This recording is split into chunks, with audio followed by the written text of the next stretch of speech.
Opa pessoal, beleza? No vídeo de hoje eu vou apresentar para vocês as dunas de Florianópolis.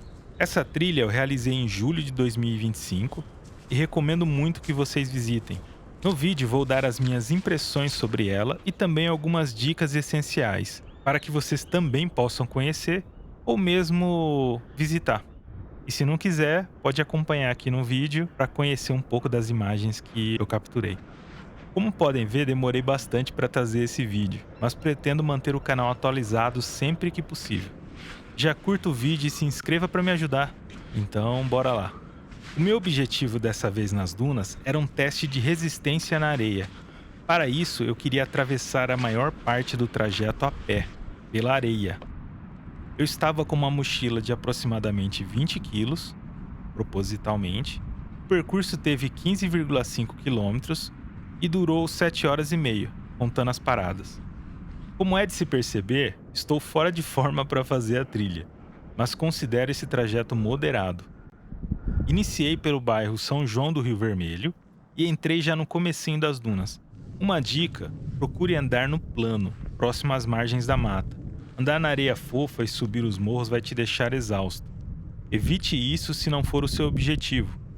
Contornar parece mais longe, mas atravessar a areia é mais difícil do que parece. A areia das dunas não é dura igual a areia da praia, então pesa bastante ao tirar o pé.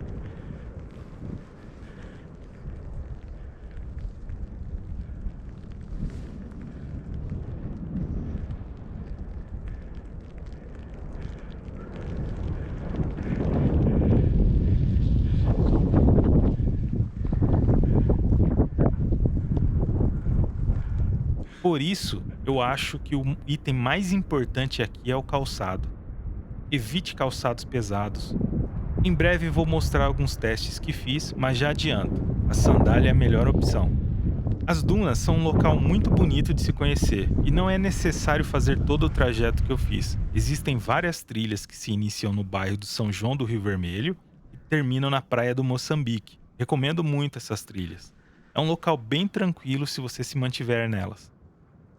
É importante também ficar atento à navegação. No meu caso, utilizo um GPS Garmin e o aplicativo Wikiloc. Eu não gosto de utilizar o celular como GPS em uma navegação outdoor. E um dos motivos é porque a bateria do celular não é tão boa quanto de um GPS Garmin. Ele não chega a ser tão confiável.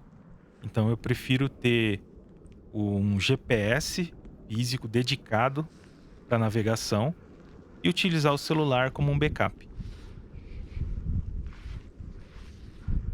Após atravessar quase 8 quilômetros de areia, entrei na trilha sentido Lagoa das Lavandeiras, um lugar bem tranquilo para passar um tempo.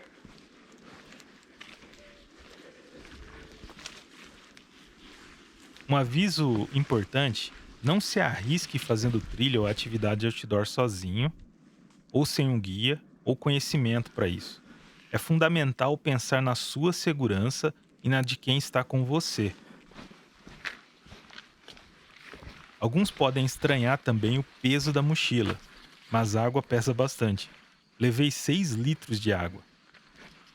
Além disso, estava com um kit de sobrevivência e outro kit de primeiros socorros, que considero indispensáveis. Sobre a alimentação, recomendo levar algo leve devido ao esforço físico que é intenso na areia. E sempre leve mais água do que você costuma beber em uma atividade outdoor comum.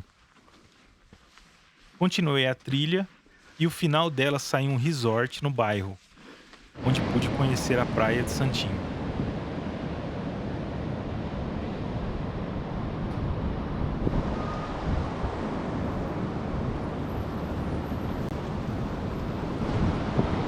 Foi uma prova de resistência mesmo. O tempo estava frio, chuviscando o tempo todo. No final caiu uma chuva forte.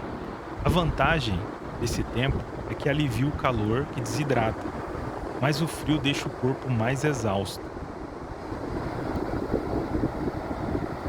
Para finalizar, atravessei a passarela que dá acesso ao bairro e fui conhecer a Praia dos Ingleses.